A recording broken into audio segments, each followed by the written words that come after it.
Voy a compartir la pantalla. Ok. Bueno, esta es la parte 2, que la parte 2 trata de EC2, que son Elastic Cloud Computer, son básicamente las máquinas virtuales, EBS, que sería como discos, y acá ya hice un cambio porque, digamos, se usan, si bien son cosas distintas, uno es cómputo y otro es almacenamiento. Los pongo juntos porque en la práctica se usan juntos, se usa porque uno nunca usa una computadora sin almacenamiento. Normal, o sea, al menos ¿no? En el paradigma de AWS, un almacenamiento mínimo tiene, pues las máquinas necesitan tener, por ejemplo, el sistema operativo, o sea, algo tienen, y después, bueno, EBS van a ver que puede crecer bastante. Después está Lambda, y después el ECS, que es el sistema de containers, y también, bueno, lo de Fargate, que está integrado a los containers. Y bueno, me hice una pregunta en el chat sobre el tema de Batch. Batch es parte de ECS, o mejor dicho, Batch automatiza ECS. Entonces, mejor ver ECS y después ver Batch en la próxima. O sea, quiero decir que no tiene mucho sentido ver Batch sin ver ECS primero. Y bueno, ya que estamos, una aclaración con respecto a la clase anterior, una cosa que por ahí yo cuando vi la grabación parece que se puede haber entendido mal, y otras cosas directamente pues lo dije mal. Primero, sobre el tema esto bueno, un tema también de interpretación, ¿no? De cómo se usa, cuándo hay que usar la cuenta de root. Bueno, dice que yo había dicho que, bueno, usan root para crear usuarios, por ejemplo, y está bien, se puede usar root para crear usuarios, pero tampoco es 100% necesario. O sea, si uno crea un usuario con los permisos para manejar IAM, ya no necesita que sea root ese usuario, el usuario que cree cuentas, ¿no? Yo he dicho que la creación de cuentas era algo que se hace con root, y bueno, y se puede, digamos, no usar root para eso, ¿eh? Entonces usarlo solamente para las cosas que solamente se pueden hacer con root, ya van a ver, o sea, pónganse permisos y por más que se pongan permisos de administrador, algunas cosas se van a topar con root, bueno, ahí sí usen la cuenta root. Bien. Otro tema sobre los costos, ¿no? De transferencia de datos. Los costos de transferencia de datos había dicho que por ahí que no había costos dentro de la misma región, dentro de distintas zonas de disponibilidad de la misma región, y bueno, eso depende, no siempre es así. Fíjense en este esquema, lo que está verde es que no hay costos. En este esquema, le voy a mostrar acá con la flecha, hay dos zonas de disponibilidad, hay una máquina S2 acá, otra acá, y dos bases de datos. En realidad es una base de datos con una réplica. En ese caso, si yo transfiero datos de una máquina a otra dentro de distintas regiones, hay un cargo. Obviamente es más barato este cargo que vía Internet. Y después, en cambio, las réplicas de la base de datos, o sea, una base de datos, uno escribe sobre una de la base de datos y la otra se copia de manera automática, pero que está en otra zona de disponibilidad por un tema de redundancia o failover, ¿no? Que si se cae una, está la otra ya toda copiada. Bueno, ahí hay transferencia de datos entre distintas zonas y eso efectivamente no se carga, no se cobra. Así que bueno, hechas estas aclaraciones, vamos a empezar sí, con lo propio de hoy. Bueno, seguimos con esta imagen. Hoy vamos a ver de acá, vamos a ver estos tres y el EBS, que es el sistema de Elastic Block System. Y bueno, le decía S2, las máquinas virtuales, Fargate bueno, o ECS. En realidad Fargate es parte de ECS, ya van a ver, van a poder distinguir todo. Cuando termine esto, espero, ¿no? Si sale todo bien. Bien, entonces empezamos con S2, EBS, ¿no? Que son, digamos, la computación, la parte de cómputo y la parte de disco, que son cosas distintas, pero suelen usarse juntas, por eso las voy a dar juntas. Entonces, EC2 viene de Elastic Cloud Computer. ¿Cuáles son las ventajas de este Elastic? O sea, primero, ¿qué es? Bueno, es una máquina virtual, básicamente. ¿Y por qué usamos estas máquinas virtuales?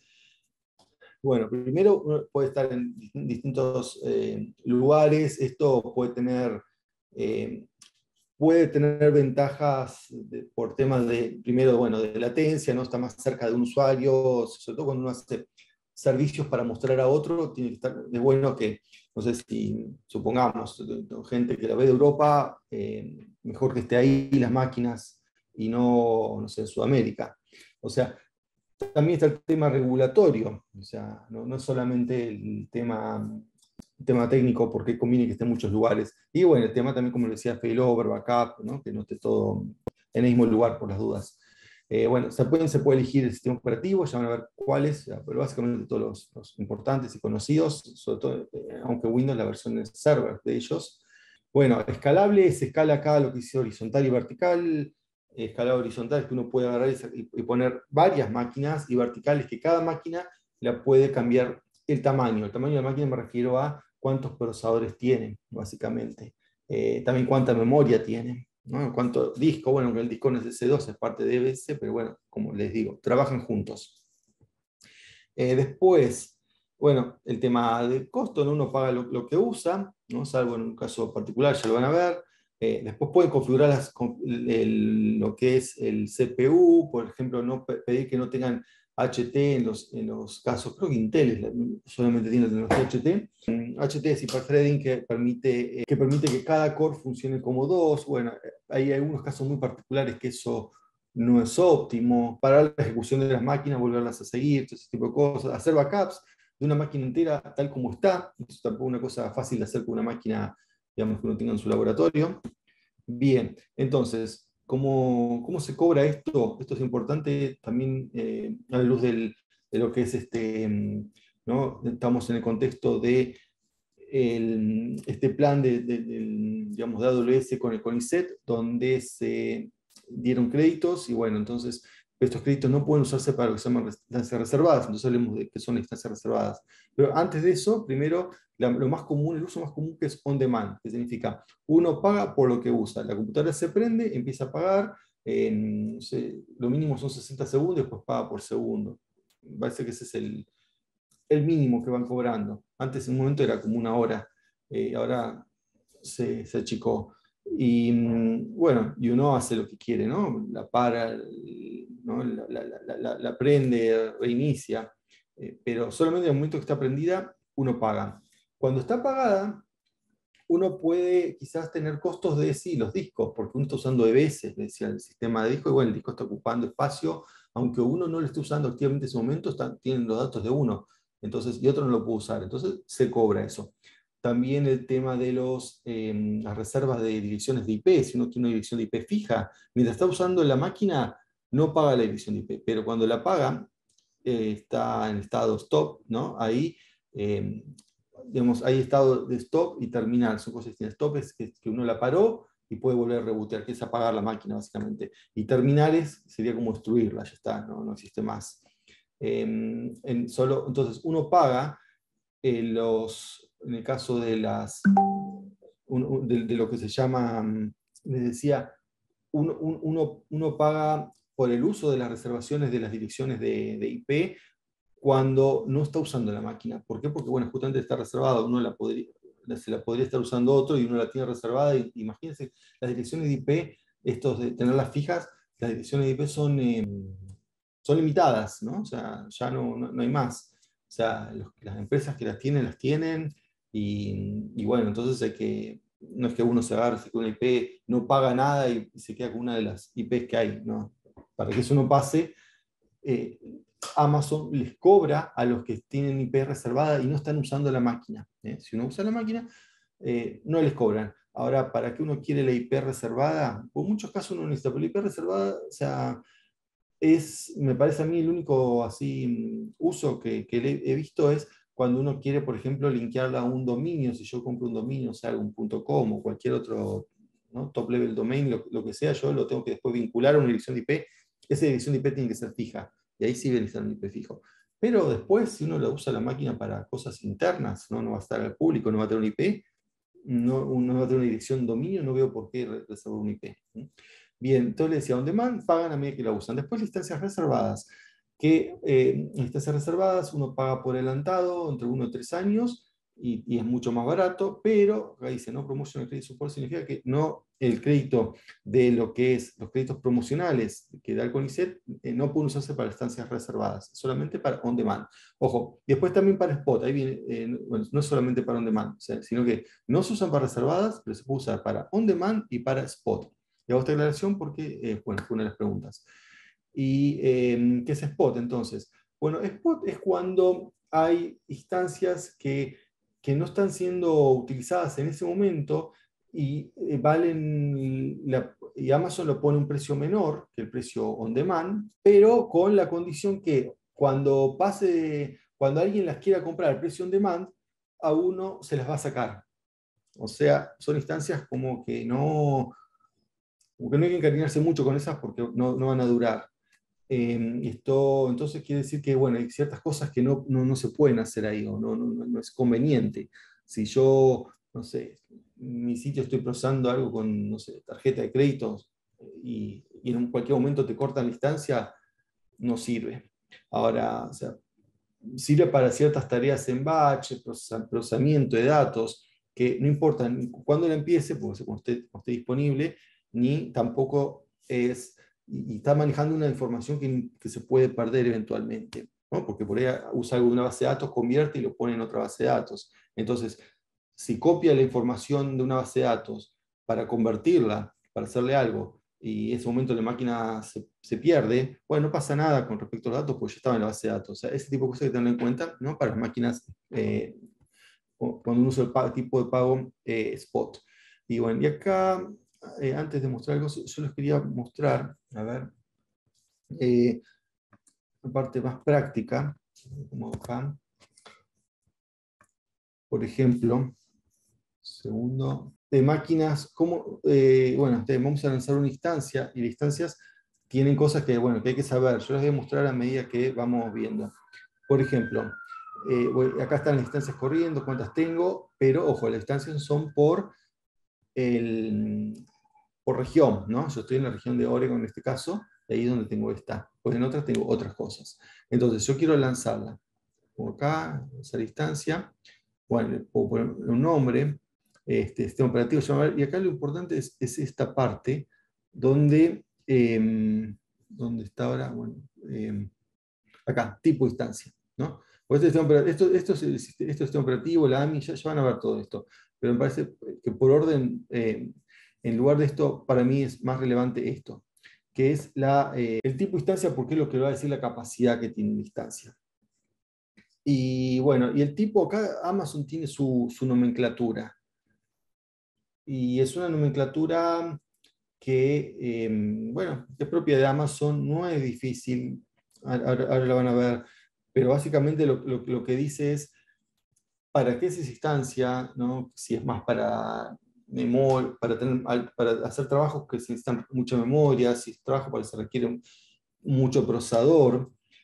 También les va a decir algunas capacidades extras que tiene, cosas que tienen que saber y cosas relacionadas con el tamaño. Por ejemplo, acá dice T2 micro, esto es, y aparte acá está aclarado, ¿no? Porque no es que uno tiene que aprenderse estas cosas de memoria. Entonces, pero está bueno como una referencia, saberlas.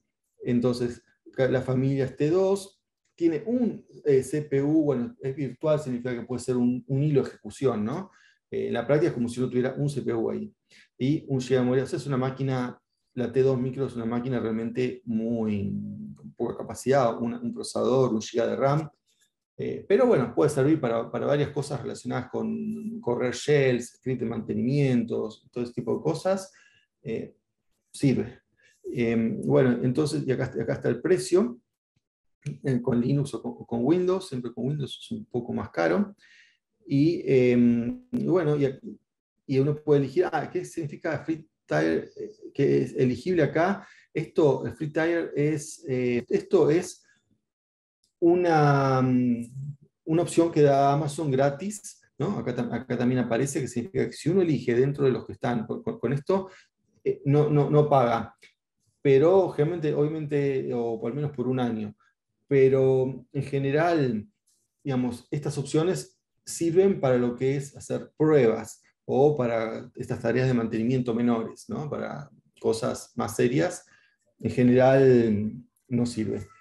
Y bueno, entonces lo que hay que hacer, bueno, es usar una que se adecue a a la tarea que uno necesite. Entonces volvemos acá a los slides estos y les muestro dónde está les quería mostrar, que es ¿Qué significa la nomenclatura, ¿no? Para los nombres de las instancias de Amazon? Entonces, primero la familia. Ahora vamos a ver qué familias hay. O sea, qué tipo de instancia. Por ejemplo, nosotros vimos el otro era T, era una T2, no tenía esto, que es capacidad adicional, y sí tenía el tamaño. Habíamos visto recién T2.small, creo, no sé. Entonces empecemos con la familia T. T significa que es la mínima. La texto que viene, no sé si esto es oficial, pero bueno, lo he escuchado, que significa burstable, que es como que tiene una capacidad mínima, ¿no? Que está funcionando, pero puede subir a ciertos picos por tiempos limitados y después baja al baseline que tenía antes. Eso es el burstable. ¿Y cuánto puede subir o bajar? Bueno, hay como unos sistemas de créditos que Amazon permite. O sea, y uno mientras está en el flatline va como acumulando esos créditos y cuando sube a lo máximo los va gastando esos créditos. Esto es independiente, ¿no? De lo que es crédito monetariamente, uno paga siempre lo mismo, entonces si a 11 centavos o no, en realidad creo que era 0,0 o no sé, un centavo, lo que sea, esa máquina, lo que cueste, no importa si está usando el máximo bastable o no, porque lo peor que puede pasar es que si uno usa mucho el pico ese, digamos, de capacidad, baje y listo, y queda en el flatline hasta que se recupera, porque va por tiempo, va acumulando y vuelve a poner bastear. ¿Qué significa esto? Es que, por ejemplo, uno está en la computadora, por ahí está, no sé, escuchando un puerto, respondiendo, haciendo algo, pero por ahí uno quiere hacer algo intensivo. Entonces, bueno, va a tener la capacidad de saltar y tener más capacidad la máquina por un tiempo, pero es limitado. Por eso T son las más baratas. Y después el número, ¿no? Que es para, como dice ahí, generación de distancia. Esto es una cuestión más histórica, ¿no? Empieza con la 1, así va subiendo. Ahora va, por ejemplo, en la T, que yo sepa, la última es la 3. Entonces uno tiene generación 2 y 3, y después las viejas se van, le dicen deprecated, en inglés no sé cómo es en español, que se van haciendo obsoletas y no las ofrece más. Si uno la está usando, la puede usar hasta que la deja de usar, pero después la quiere volver a usar y desapareció el catálogo. ¿Por qué? Bueno, porque una cuestión de recambio tecnológico que Amazon va haciendo, entonces ya máquinas pasan cantidad de años y ya les es muy caro mantenerlas. Se conviene comprar nuevas, son mucho más rápidas, entonces bueno, las dejan. Entonces, decía, la C, por ejemplo, es de cómputo, ¿no? Les expliqué lo que es la T, la C, bueno, cómputo, o sea, son máquinas más potentes. Y después viene una letra, la letra de capacidad adicional, que puede tener o no, ¿no? Entonces, la letra, por ejemplo, en el caso de la G, significa que usa el procesador Graviton, que es Graviton, creo que sí, que es el procesador tipo ARM es un procesador, pero en este caso Graviton propietario de AWS, pero basado en la tecnología abierta ARM, la cual por ahí conocen, no sé, los teléfonos celulares, el 90 y pico por ciento están basados en ese diseño ARM. Computadoras, bueno, muy antiguas también usan ARM, o sea, es como una competencia de Intel, pero Intel se impuso. O sea, Intel es, bueno, Intel o compatible, ¿no? Como AMD. Y ARM es como una competencia que en algunos lados gana, como por ejemplo en lo que es, en general, ARM gana en menor consumo, ¿no? O sea, mismo nivel de procesamiento tiene menor consumo y bueno, por eso se usa mucho en los celulares, pero bueno, también no es tan fácil, ¿no? Porque hay algunas cosas que sí son más rápidas, Intel por la misma potencia de consumo, o sea, todos los benchmarks estos son muy relativos a qué es lo que exactamente se quiera medir. Pero en definitiva lo que tienes que saber de este ARM, que es otra arquitectura y consume menos, por lo tanto es más barata. Entonces cuando ven esta G, les conviene ponerlo, pero ojo con el hecho de usar otra arquitectura significa que el software tiene que soportar esa arquitectura. Y bueno, no todos los sistemas operativos la soportan. Por ejemplo, ahora hace poco Mac, o sea, Apple cambió su sistema operativo macOS desde el chip M, es un sistema basado en ARM, es otro distinto, no es compatible con este, pero bueno, lo que voy es que sigue siendo ARM, ¿no? Entonces ARM se está como popularizando, sobre todo por el tema del menor consumo energético. Y en Amazon, bueno, pueden usarlos, si ustedes están usando software, por ahí obviamente un software, no sé, en Python, un lenguaje así, donde ustedes compilan el software, y si está el compilador para el software, o no se compila con Python, Python se compila, pero uno lo transporta en lo que es código, no en binario, nunca. Entonces, cuando está así, en código, uno lo puede usar en procesadores ARM y ahorrar plata. Así que considérenlo, pero bueno, si ustedes van a usar software de terceros o incluso dentro de Python con librerías ya que vienen precompiladas, y bueno, hagan pruebas antes de decidirse con todo a usar esta tecnología de ARM. Y después, bueno, el tamaño, o sea, tal como las remeras, ¿no? Como la ropa que tenemos, small, medium, large, bueno, acá lo mismo. Y esto significa más, o sea más procesador, más memoria. Bueno, ahora vamos a ver, acá están los tipos de instancias, no olvidé, pues yo menos cosas les dije. Entonces tenemos las máquinas de propósito general, son estas, son los tipos de máquina.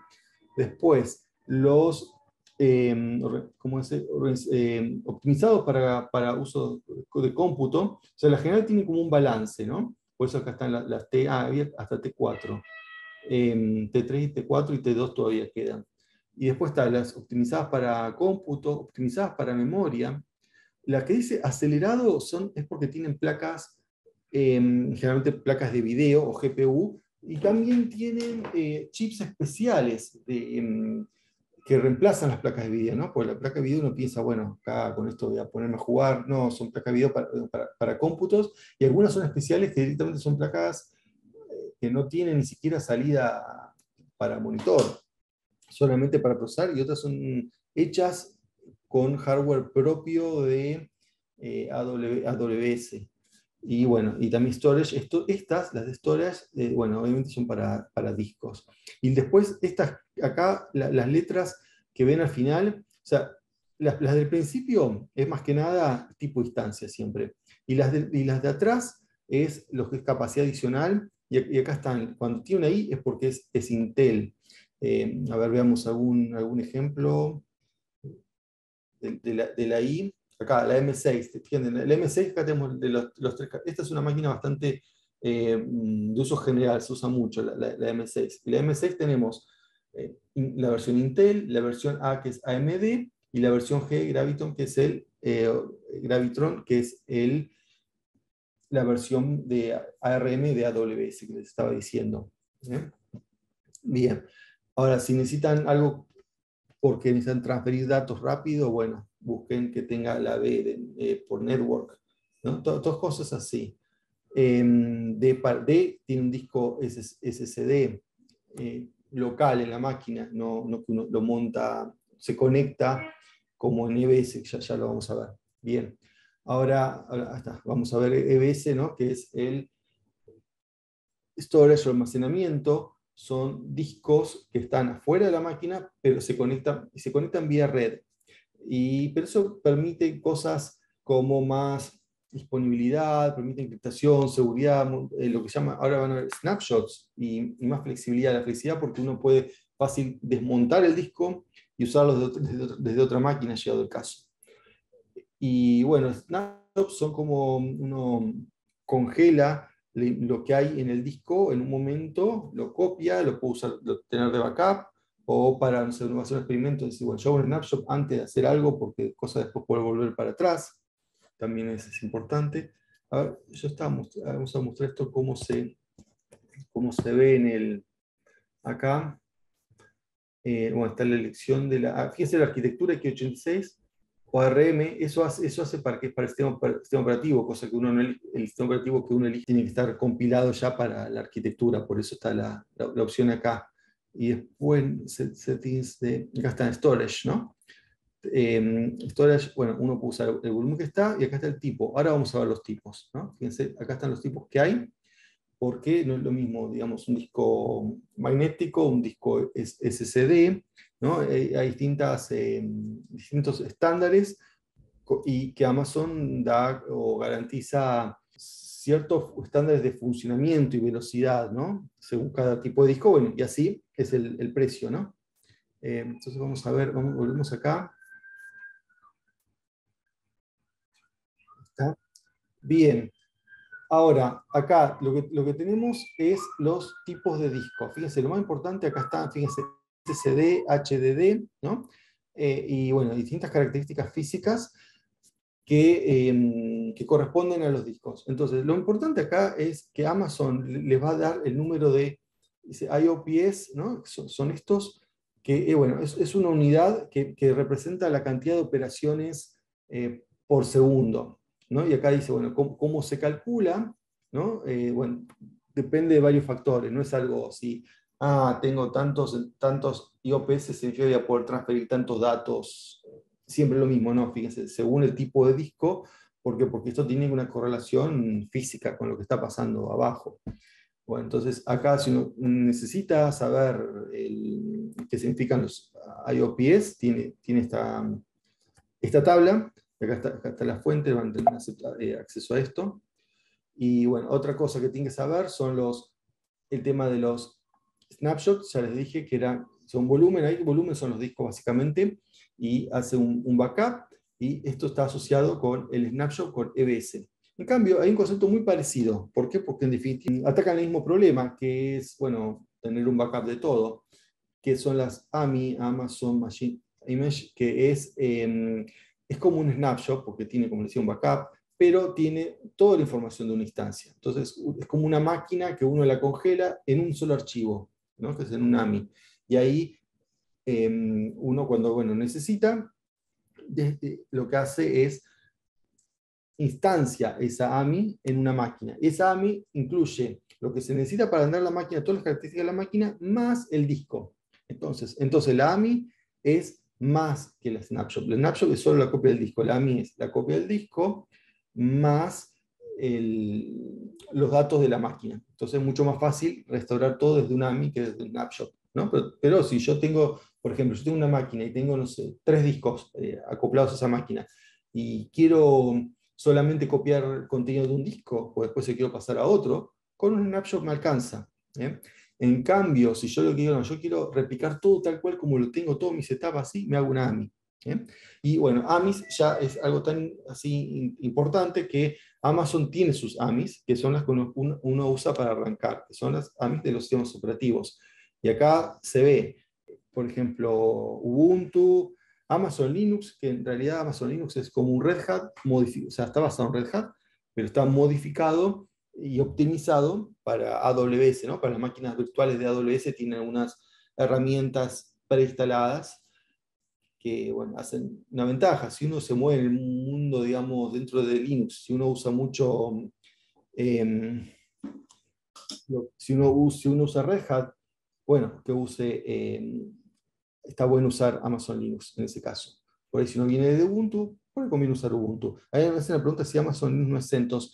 Bueno, sí, yo digo Red Hat genéricamente. Red Hat, por un tema de licencia, CentOS fue una versión gratuita que se hizo, ¿no? Usando la software libre, pero sacándole todo lo que son las marcas.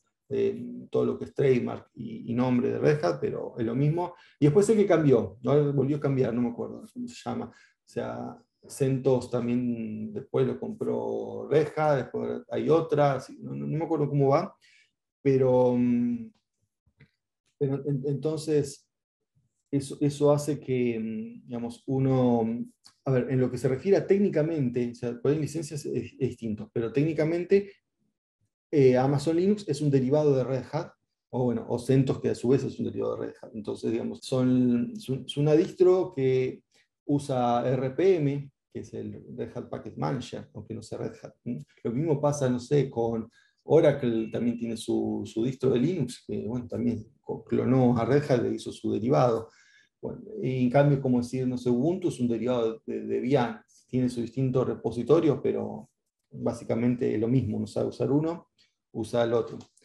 Después, bueno, está obviamente, hay Microsoft, las versiones servers, ¿no? Uno no está en las versiones, yo quiero agarrar y usar Windows Home o cosas así, no está para S2. Hay otra cosa, otro servicio, que son servicios de escritorios virtuales, sino que usar los Windows convencionales. Pero por defecto acá están, para S2, están los Windows de server. Después, acá que dice Mac, el Mac OS, es una cosa relativamente nueva que han puesto, que ahí uno tiene que usar una máquina física, son Mac minis, que uno se conecta y las usa. En el caso de ciencia no le veo ¿no? Que es lo que nos ocupa ahora, no le veo tanto sentido porque, digamos, básicamente una Mac también es un derivado de Unix, entonces para eso uno puede usar, aparte digamos, es más caro, y para eso uno usa Ubuntu y listo, o cualquier otro, ¿no? Derivado. Y entonces, ¿para qué uno usaría una Mac de manera remota? Está pensado más que nada para la gente que tiene que testear a ver cómo funciona un software en macOS. Eso está bueno, por ejemplo, testea una vez cada tanto, o lo quiere poner dentro de lo que son los ciclos o las cosas que ya tienen los pipelines, que ya tiene armado de testeo de software. Y bueno, lo pone, puede poner una Mac en la nube de esa manera. Así que para eso sí está bueno, para este tipo de pruebas y eso. Bueno, me parece que ese es como el nicho, ¿no?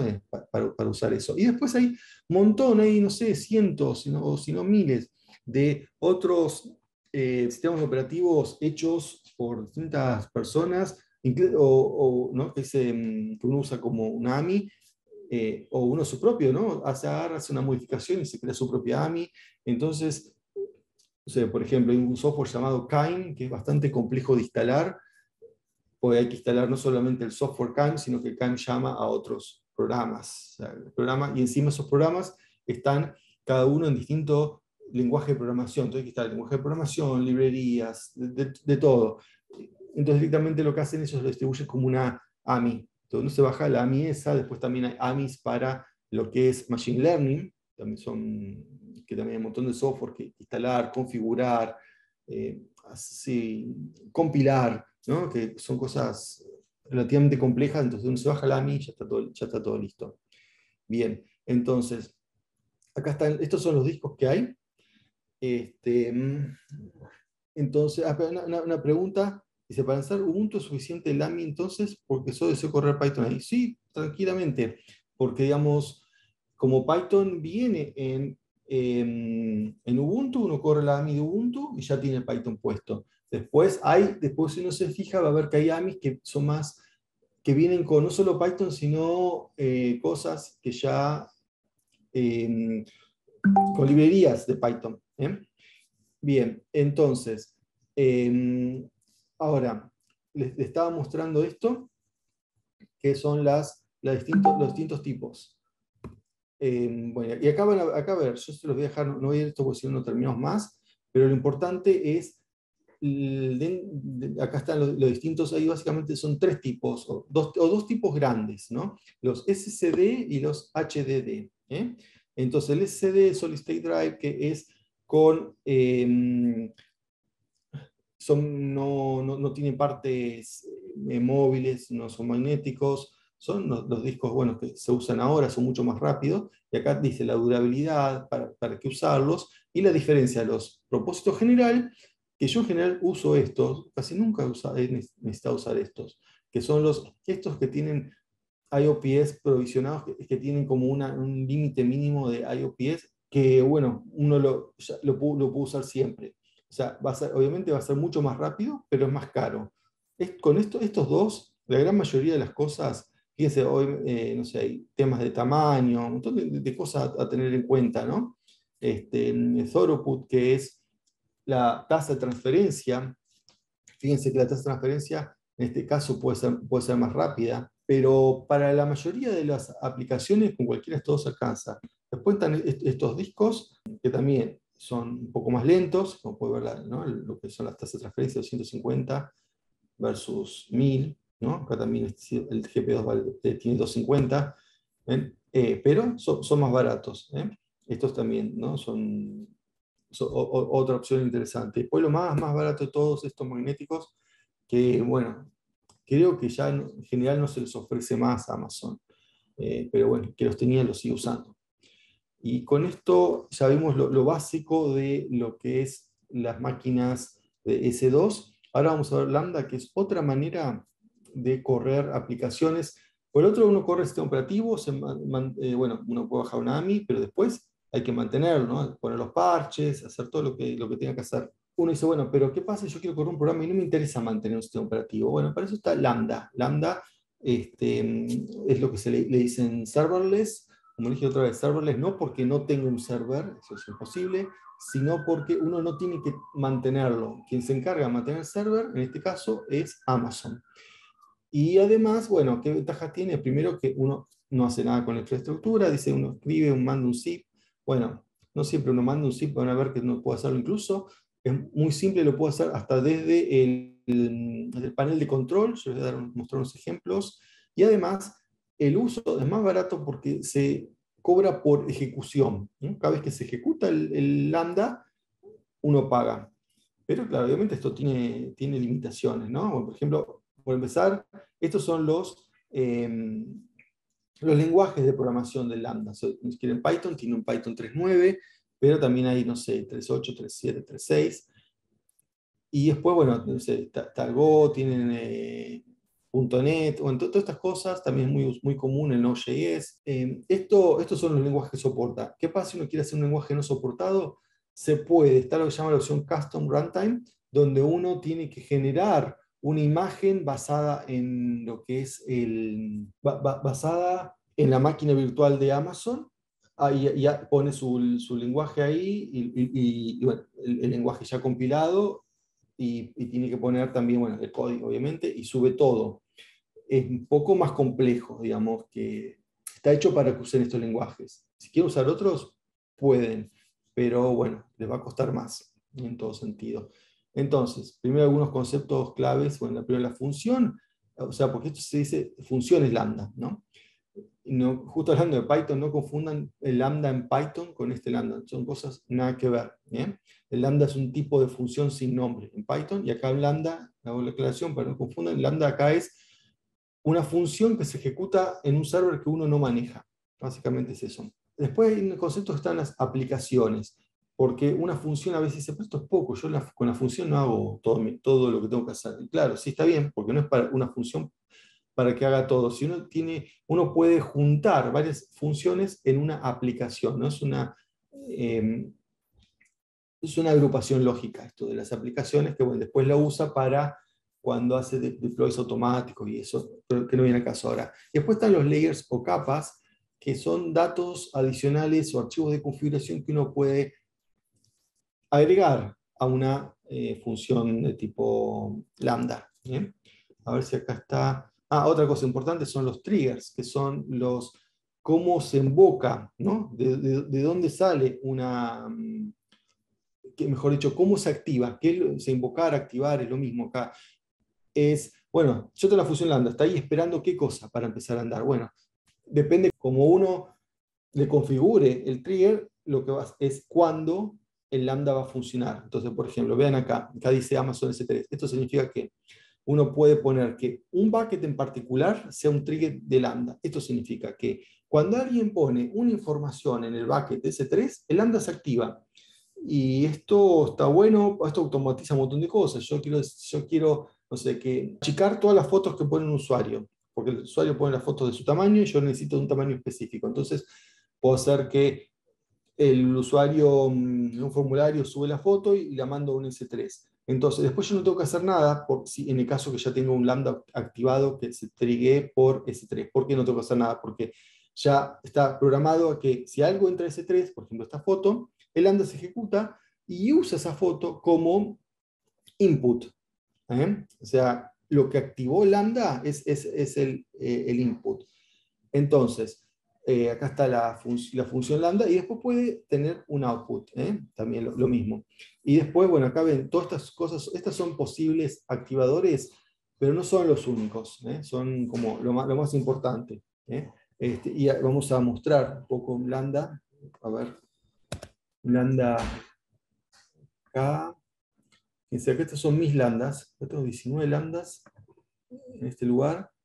Ah, y bueno, veo algunos nada más. Fíjense, acá está, ¿no? La mayoría están hechos o en Python o en Node.js. Por ejemplo, tengo este que se llama getPrice. Fíjense, le muestro este lambda para mostrarles cómo. Uy, de vuelta. Acá está. Fíjense, esto acá se puede ver el código de Lambda. Fíjense, es un código bastante chico. ¿Qué hace esto? Esta es una función que cada X tiempo consulta una API, en este caso de Coinbase, para ver unos precios de criptomonedas, y esa información la pone en una base de datos. Entonces yo no tengo que hacer nada, ni tengo que tener un server para esto. Fíjense que esto es mucho más barato. Yo digo, un server estaría prendido todo el día y, por ejemplo, para cada 10 minutos hacer algo. En cambio acá, yo no tengo nada prendido. Solamente tengo puesto que cada 10 minutos esta función se ejecute. Y cuando se ejecute, lo que hace es, bueno, va a la API esta de Coinbase y termina haciendo un insert en una base de datos. Y listo, ya comí, ya está. Una cosa pueden ver, ¿y dónde están? Uno puede preguntarse, ¿y dónde está el password de esto? Porque obviamente necesito una clave para la API, necesito también, además decía la clave para la API, necesito la clave para la base de datos. Bueno, todo eso no, acá esto para contarles, o sea, esto ya lo que les voy a contar ahora no es parte exactamente general de Lambda en sí, sino de buenas prácticas, y tiene que ver con lo que les dije el otro día sobre seguridad.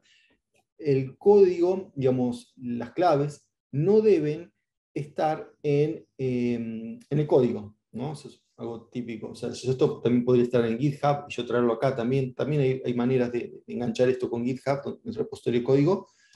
Entonces, bueno, está bien, ¿no? Si no está en el código, ¿dónde está la clave? Bueno, las claves, o sea, los passwords, están en variables de entorno. Entonces, pero si no, esto no es una máquina, ¿cómo tiene variable de entorno? Si tiene, igual hay variable de entorno. Yo voy a configuración y acá tengo environment variables.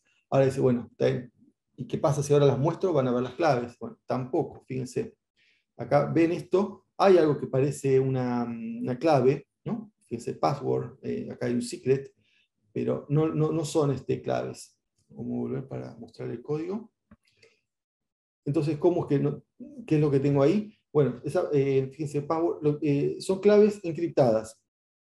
Entonces, con las claves encriptadas, lo que está ahí es encriptado. O sea, yo lo encripté desde afuera usando lo que se llama KMS, que es la parte de encripción de Amazon. Entonces, yo lo encripto usando mi clave de KMS y lo puedo desencriptar acá. Entonces, si alguien entra, o sea, más acabo de poder mostrar al público, estos datos no pueden ver la clave. Si X razón me hackean acá, no están las claves, no pueden acceder a la base de datos. Igual la base de datos, lo único que tiene son datos de Bitcoin, que también son datos públicos, ¿no? Pero no importa, es una buena práctica. Después, bueno, puedo mostrar más. Como el trigger, no les dije, bueno, acá están los triggers, de este lado están los triggers y acá está el destino. El destino acá yo no tuve que hacerlo usando esto, porque directamente desde el código le escribí a la base de datos. Pero en el trigger puse este event bridge que lo que hace es, a ver si lo puedo poner acá, acá está, se llama h10, que hace es cada 10 descripción, cada 10 minutos activa esto. No tengo ningún layer, también pueden ver esto. Así, esta es una. Otra función que se puede ver es esta, que esta tiene otro trigger, por eso les quería mostrar. A ver. Y esta también tiene otra cosa interesante para mostrar. Primero, bueno, fíjense que acá yo tengo un ambiente donde puedo codear directamente. No sé, personalmente no lo encuentro muy cómodo, pero bueno, funciona. Y además, bueno, yo puedo ir viendo los distintos, fíjense, puedo ver, en este caso, JS, tengo distintos módulos de JS que escribí o que bajé de algún lado. Entonces, acá están módulos de terceros, digamos. Y, o sea, no es que solamente es un código, uno piensa, es una función nada más y ya está, no. Una función, pero pueden ser varias cosas. Uno puede acceder a las variables de ambiente, lo mismo, acá también tengo una key. Y esta, por ejemplo, es un bot de Telegram, este código. Entonces, esto significa que, digamos, el bot de Telegram son bots reactivos, donde uno le escribe algo a Telegram y Telegram le pega a una URL y esa URL tiene que estar lista esperando. Bueno, eso está listo esperando, lo logro gracias a Lambda. ¿Y cuál es la activación? La activación es API Gateway, en este caso, donde uno permite poner una URL a cargo de Amazon para lo que uno necesite, en este caso, bueno, para escribirle al bot. Bien, luego que preguntas, la voy a contestar, van a ir al final. Bien, después estamos con los lambdas. Ahora viene, y si es Fargate. Acá. Porque están juntos también, porque se usan, ¿no?, juntos, aunque no siempre, porque bueno, Fargate es como una cosa alternativa. Y si es Elastic Container, bueno, para aprovechar esto hay que usar los containers, y realmente son muy recomendados. Es algo más intermedio entre lo que es Lambda, que es solamente una función, y lo que es una VM, que es todo el sistema operativo, más eventualmente los programas, más los datos, más las librerías, qué sé yo. Bueno, en el caso de los containers, uno tiene solamente las aplicaciones, por ahí librerías específicas, pero se basan en el sistema operativo que hay. ¿No? Bueno, acá está el dibujo, este es el logo de Docker. Hay otros manejadores de container, pero bueno, este es el más usado. Y entonces, el container, el Elastic Container Server sería el host de los containers. Entonces, uno tiene un container y tiene lo que se llaman tareas, ahora vamos a ver lo que son, pero también está una cosa llamada Fargate, que es que el Fargate corre los containers sin que uno tenga que configurar nada. Porque uno puede decir, bueno, uno tiene container. ¿Y dónde corre el container? Bueno, puedo correr en Fargate o en EC2. Porque EC2 es una computadora, como le mostraba antes, una computadora virtual donde uno puede bajarse Docker y correr los containers. Nada le prohíbe hacer eso. Lo pueden hacer tranquilamente. La diferencia es que con Fargate Amazon maneja esa parte. A ver un poco más. Bueno, sobre containers, acá nosotros te digo que usamos todos los biocontainers. Acá lo que están son las especificaciones de los containers. Después, en base a estas especificaciones, uno hace el build del container. Fíjense que acá dice containers. En este repo hay cientos de doc files de containers, pero todos relacionados con el ambiente biológico, pero hay para otras cosas también. Bueno, entonces, ¿qué es lo que hay que saber de acá? Primero, lo que es el clúster, que es la manera lógica de cómo ellos agrupan todos los containers. Entonces, tengo un clúster con todas estas cosas. Digamos, uno separa los clústeres en general en temáticos. Únicamente con un clúster alcanza. Bueno, depende, todo depende, ¿no? Estoy pensando más en la parte científica. Por ahí, obviamente, en la parte más comercial es otro tema. Entonces, después, la definición de las tareas. Esto es importante. La definición de tareas y las tareas son los dos conceptos más importantes en esta parte. Primero, la definición de tarea solamente es un archivo JSON que describe los containers, ¿no?, que forman la aplicación. Entonces, este archivo JSON lo genera a través de la interfaz de ellos. O uno también lo puede generar manualmente si quiere. Pero son como, acá dice, los planos de la aplicación. O sea, uno tiene, por la aplicación en sí, la hace con esos doc files que les conté antes. Con eso uno hace la aplicación, el container está ahí. Es una cosa de container. Pero después uno pone en esta definición de tareas, está bien, este container va a tener esta capacidad de tanta memoria, porque todo estamos hablando muy abstracto, sí, pero yo quiero saber, bueno, ¿y cuánta RAM le asigno a esto? ¿Cuántos CPUs? Todas esas cosas, esos son lo que se llaman parámetros, ¿no? Sistema operativo, todo lo que tenga que correr, lo pongo en la definición de la tarea. Y también, obviamente, va a estar en la definición de la tarea la dirección del container, que acá no está un poco nombrado lo que se dice SR al final, pero me refiero a el registro del container, ¿no? Uno normalmente baja containers de Docker Hub. Entonces tiene que decir, bueno, mira, el container de Docker Hub que está en tal dirección, o sea, dockerhub.com/ lo que sea. Entonces, para saber de dónde bajarlo. O de otros lugares que ya van a ver, de otros lugares posibles. Entonces, todo eso está definido, está en la definición de la tarea. Después viene la tarea, que es cuando uno corre la definición. Esa es la diferencia entre task y task definition. La task es cuando uno efectivamente la ejecuta, como si fuesen los planos, y la ejecución en sí es la tarea. Y después, bueno, viene Fargate, que es la manera de cómo poner los containers, que uno dice reemplaza S2, reemplaza, es una manera alternativa, ¿no? O sea, es una alternativa. Uno puede usar S2 y controlar todo el S2 o dejar que Amazon controle las cosas. Y después viene el ECR, que son los registros de containers, que es un registro privado que tiene, que tiene Amazon. ¿Por qué uno usaría un registro privado? Bueno, porque los registros gratuitos, o sea, como se decisión público, gratuito y privado o pago, hay diferencias, por ejemplo, si uno está haciendo por software científico, que no tiene problema que otro vea, porque uno no tiene dejar datos personales, ¿no? En el container, uno pone programas, y son programas, es algo que se puede compartir, lo puede poner en un repo público, no hay ningún problema. Ahora, a veces no, por eso tiene un programa que no lo puede sacar, no sé, hasta no tener la patente, hasta no publicar el paper, lo que sea, y bueno, entonces necesita un registro privado donde poner esas cosas y donde poner el container. Y eso puede usar el mismo Docker para hacerlo privado, pero hay que pagar en general. No me acuerdo exactamente, por ahí tiene algo gratis privado, pero generalmente son limitados. Pero hay hay otras empresas que te permiten eso, y entre ellas está Amazon. Amazon tiene registros privados de containers. Bueno, entonces uno en la definición de tarea le dice, bueno, puede poner, lo saco de SR. Bien, y acá se ve cómo funciona. Esto es un container que usé con KIME. KIME les conté como un ejemplo justamente que se puede usar para una AMI, ¿no? Porque les dije que era un software muy complejo porque no era un solo software, sino eran muchos software que funcionan de manera encadenada. Entonces, bueno, está la AMI. Ahora, pero otra alternativa es usar un container, no una AMI. O sea, no una S2 con la AMI ya todo listo, sino usar el container. En ese caso, uno puede usar, les decía, el container de KIME y hacer yo tengo un clúster y hacer una tarea.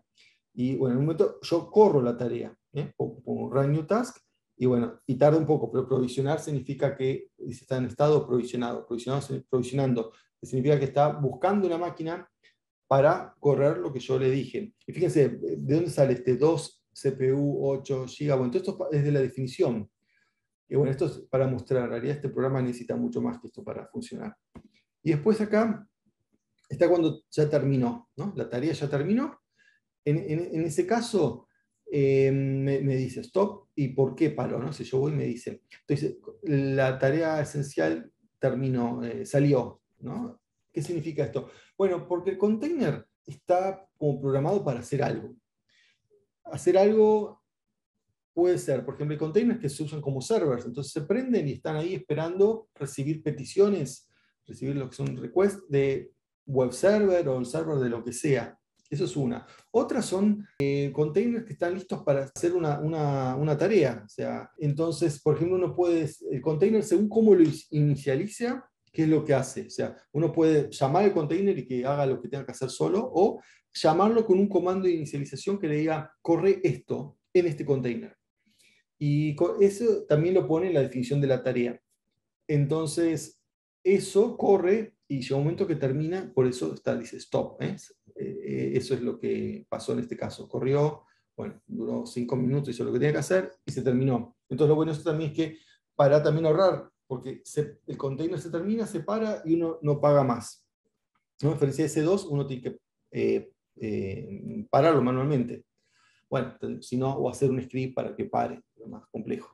Bien, ahora sí, me parece que vimos, ¿no? lo mínimo de cada tema y bueno, ya podemos ir a las preguntas. ¿Qué pasa si desde Lambda se acciona a base de datos? O que para parte sí, claro, porque es la ejecución, ¿no? Lambda se paga por ejecución, después se cuenta otro servicio, se maneja parte de otro servicio. Son cosas separadas. ¿Bien? Después, a ver, otra pregunta sobre sí, la aclaración del tema de usar para Python, que AMI usar, sí. También tengan en cuenta a veces por el Ubuntu sirve, pero a veces si uno tiene que usar Python con la placa con GPU, ¿no? Para la placa de video, ahí ya necesita una AMI especial que tenga ese soporte, que por defecto no lo tiene. O sea, hay AMIs de Intel, por ejemplo, y otras, no sé, supongo que debe haber algunas de NVIDIA, o sea, cosas así, porque uno tiene que usar, no sé, está PyTorch y todas esas librerías que son que dependen de la GPU. Entonces, bueno, busquen también hay de Anaconda, hay de todo. O sea, cada proveedor grande hace su AMI, o sea, proveedor grande sí de servicio de software, como también lo hacen las comunidades, ¿eh? O sea, personas individuales o que se juntan y van y hacen AMIs, y bueno, están, es cuestión de buscarlas, ¿eh? O sea, busquen, a veces en el buscador de Amazon no siempre se encuentran y uno tiene, porque por ahí uno no sabe con qué nombre están, entonces vayan a la comunidad que sea de donde quieran que haya un AMI, y fíjense, pues a veces en el repo de GitHub dice, bueno, cómo se distribuye este software, y entre las maneras de distribuirse está también, suele estar las AMIs. Dicen así. Nosotros también preparamos una AMI, entonces creo que hasta, no sé, el NCBI tiene sus AMIs, ¿eh? Con software bioinformático. Bien, ahora acá hay una pregunta, dice, ¿tener mi Docker Container SR hace que la descarga de mi imagen sea más rápida en comparación que de Docker Hub? Bueno, no lo medí. Por lo pronto, si uno tiene container en SR y en la misma región, va a ser rapidísimo.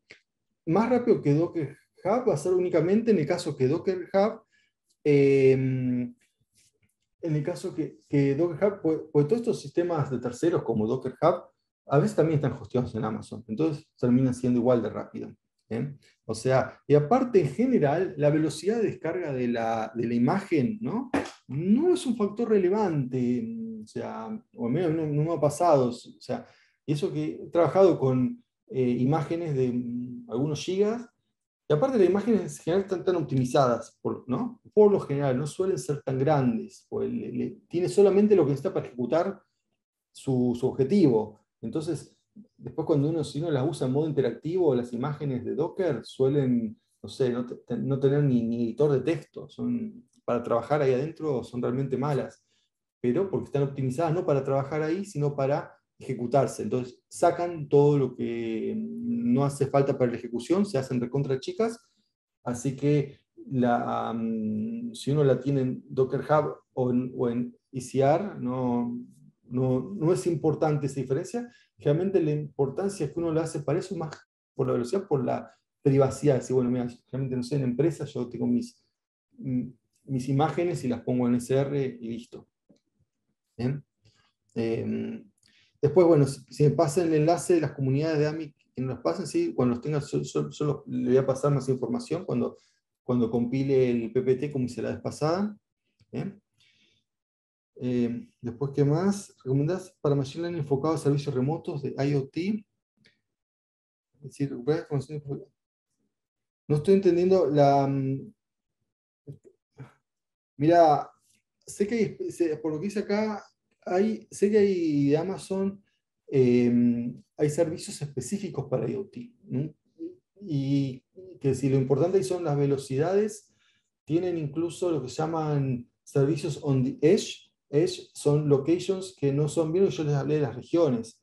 Dentro de las regiones de las Ability Zone. Bueno, también hay una cosa que se llaman Edge, que son máquinas que están en distintos lugares, incluso Argentina, que vieron que en Argentina todavía no hay región de Amazon, pero sí hay un Edge.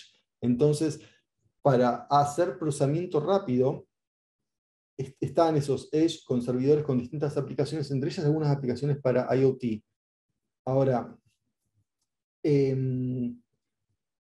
IoT, o sea, pero la verdad nunca lo usé, no lo conozco, así que podría buscarlo. Después otra pregunta dice, descargar la imagen me está tomando unos 10 minutos. ¿Es normal o es mucho? Me puede hacer una custom, y bueno, habría que ver el tamaño, pero en general es bastante, sí.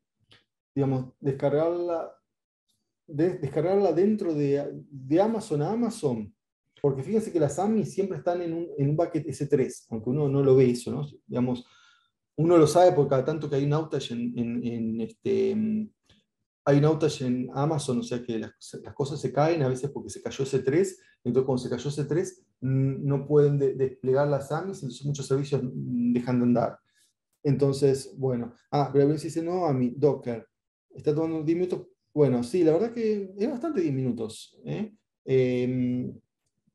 Depende también, ¿no? El objetivo de uno, o sea, realmente que tarde 10 minutos en bajarse en Docker, sí, es mucho, pero no sé desde dónde se está bajando. Si está bajando de Docker Hub, por ahí sí, si uno las tiene En ese caso, ICR va a ser más rápido. Claro, Docker Hub, sí, sí, sí, en ese caso, eso debe ser la explicación. Ahora, no sé, personalmente, yo si uno no está haciendo en tiempo real, que tarde 10 minutos en bajar un Docker, en general no es algo, porque yo, después lo que va a ejecutarse por ahí son horas de trabajo.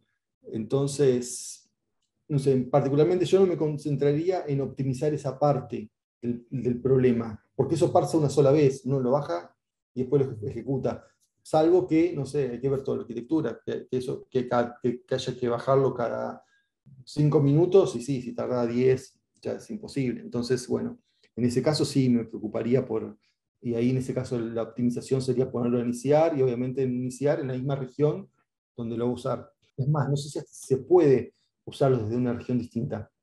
Creo que uno está obligado a usarlo siempre en la misma región. O sea, tener el S2 que usa, o el Fargate, lo que uno usa de host, para contener esa imagen, tienen que estar los dos en la misma región. Y eso sí es rápido. Y bueno, y también cualquiera de, ¿no?, los que están, acuérdense aparte, bueno, para terminar, que siempre podemos hacer las preguntas en el Discord, o o setear una consulta así tipo Zoom, con Toyoko. Eso para los que están en el plan de CONICET no hay ningún problema, ya lo tienen todos, así que está incorporado dentro de lo que ganaron, los créditos y las consultas con nosotros. ¿Mm? Así que bueno, eso es todo. Hasta la próxima, que es la clase 3, que es la última. Bueno, chao.